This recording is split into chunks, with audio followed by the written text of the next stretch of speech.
नमस्कार सांगमानी जय जगन्नाथ।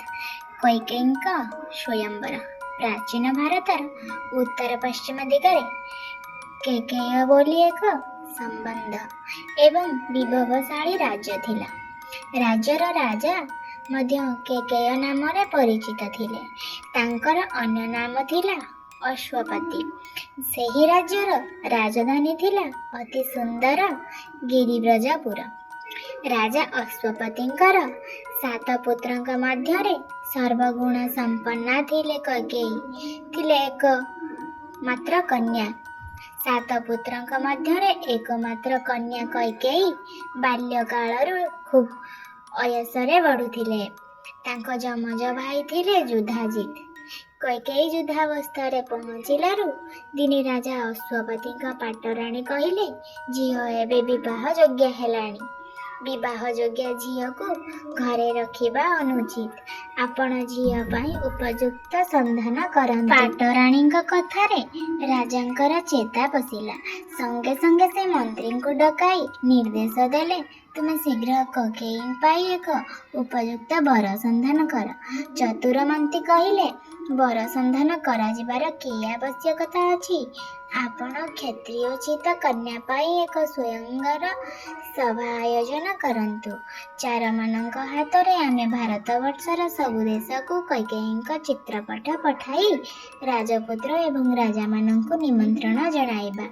चित्रपट देखि सबु राजा निश्चय आसिबे। उपस्थित सेही राजांक मध्यरु राजजेमा कैकेयी तार मनोमत स्वामी चयन करिनेब। मंत्रींक प्रस्तावरे कैकेयींक स्वयंवर पाई आयोजन चलिला। चित्रपट सह चार माने द्रुतगामी आसी अश्वमानंकरे जाई विभिन्न देशरे राजा मानंकु निमंत्रण देले।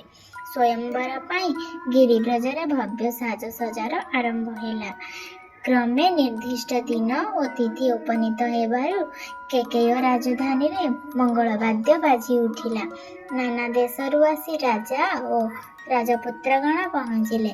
समस्त राजा मानंकु यथामान्य करी पात्र मंत्री माने उपयुक्त आसन रे उपवेशन कराइले। स्वयंवर सभा शेषरे जाई पहुँचिले सूर्य परी प्रभावंत अयोध्या राजन दशरथ। उपस्थित समस्त नरपति माने राजा दशरथ को देखि भाविले, राजकुमारी एहांकु निश्चय वर्णमाला पिंधाइबे। स्वयंवर कार्य आरंभ होला। नाना अलंकार और मूल्यवान वस्त्र रे अलंकृत करी सखी माने कैकेयी को हांदोलरे बसाई आनी सभारे उपस्थित कराइले। वर्णमाला हाथरे धरी कैकेयी जेतेबेले सभा मध्यरे बुलिबाकु लागिले, सेतेबेले सबु राजा माने तांको लोभातुर होई देखिबाकु लागिले। केही केही आ ये मो घरणी हुअंता कि कही देवदेवंकु मानसिक करबाकु लागिले। किंतु दशरथ सभारे नीरव निश्चल भावरे बसिथांती।